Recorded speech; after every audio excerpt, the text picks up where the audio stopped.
ക്രിയാറ്റിനെ കുറിച്ചിട്ട് കേൾക്കാത്തവരായിട്ട് ആരും ഉണ്ടാവില്ല. എന്നാൽ പലരും വിചാരിച്ചിരിക്കുന്നത് കിഡ്നിയിൽ നിന്നാണ് ക്രിയാറ്റിൻ പ്രൊഡ്യൂസ് ചെയ്യുന്നത് എന്നാണ്. എന്നാൽ അതൊരു മിസ്കൺസെപ്ഷൻ ആണ്. നമ്മുടെ ബോഡിയിൽ പുതിയ മസിൽ സെൽസ് ക്രിയേറ്റ് ചെയ്യുകയും പഴയ മസിൽ സെൽസ് ഡൈ ആവുകയും ചെയ്യുന്നു. ഇങ്ങനെ പഴയ മസിൽസ് ഡൈ ആകുമ്പോൾ പ്രൊഡ്യൂസ് ചെയ്യുന്നതാണ് ക്രിയാറ്റിൻ. ഇങ്ങനെ പ്രൊഡ്യൂസ് ചെയ്ത ക്രിയാറ്റിൻ നമ്മുടെ ബ്ലഡിലേക്ക് എത്തുകയും അത് പിന്നെ ബ്ലഡ് വഴി കിഡ്നിയിൽ എത്തുകയും ചെയ്യുന്നു. നമുക്കറിയാം, നമ്മുടെ കിഡ്നിയിൽ എല്ലാ മെറ്റബോളിക് വേസ്റ്റസിനെയും ഫിൽട്ടർ ഔട്ട് ചെയ്യുന്നു. ഫിൽട്ടർ ചെയ്യുന്ന എല്ലാ വേസ്റ്റുകളുടെ കൂടെ ക്രിയാറ്റിനും കൂടെ ഫിൽട്ടർ ചെയ്യുന്നു. അങ്ങനെ കിഡ്നിയിൽ നിന്ന് ഫിൽട്ടർ ചെയ്തിട്ട് യൂറിന്റെ കൂടെ ക്രിയാറ്റിനും പുറത്തോട്ട് വരുന്നു.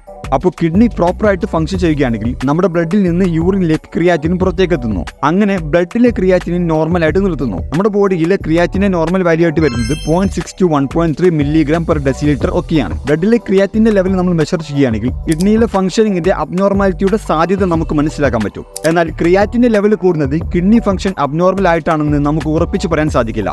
കാരണം ക്രിയാറ്റിന്റെ ലെവൽ കൂടാൻ മറ്റു പല ഫാക്ടേഴ്സും കാരണമാകാം. ഒരു ബോഡി ബിൽഡറെ സംബന്ധിച്ചിടത്തോളം അല്ലെങ്കിൽ ഒരു മസിൽ മാസ് ഉള്ള ഒരാളെ സംബന്ധിച്ചിടത്തോളം അയാൾക്ക് കൂടുതൽ മസിൽ മാസ് ഉള്ളത് കൊണ്ട് തന്നെ അയാളുടെ ബോഡിയിൽ കൂടുതൽ ക്രിയാറ്റിൻ പ്രൊഡ്യൂസ് ചെയ്യപ്പെടുന്നു. എന്നാൽ ഒരു ലീൻ ആയിട്ട് ബോഡിയിൽ മസിൽ മാസ് കുറവായിട്ടുള്ള ഒരാളാണെങ്കിൽ അയാളുടെ ക്രിയാറ്റിൻ കുറയാനും സാധ്യതയുണ്ട്. ചിലപ്പോൾ ചില ഫുഡ് കഴിച്ചിട്ടോ മെഡിസിൻ കഴിച്ചിട്ടോ ഒക്കെ ക്രിയാറ്റിൻ കൂടാം. അതുപോലെ തന്നെ ഒരാളുടെ ഏജും സെക്സും എല്ലാം അയാളുടെ ക്രിയാറ്റിൻ ലെവലിൽ വേരിയേഷൻ ഉണ്ടാക്കാം. അപ്പോൾ ക്രിയാറ്റിന്റെ ലെവൽ മാത്രം നോക്കിക്കൊണ്ട് അയാളുടെ കിഡ്നി പ്രോപ്പറായിട്ട് ഫംഗ്ഷൻ ചെയ്യുന്നില്ല എന്ന് നമുക്ക് പറയാൻ സാധിക്കില്ല. നമ്മൾ ക്രിയാറ്റിന്റെ ലെവലിൽ വലിയ വേരിയേഷൻ കാണുകയാണെങ്കിൽ ഒരു ഡോക്ടറെ കൺസൾട്ട് ചെയ്യുകയാണ് കൂടുതൽ നല്ലത്.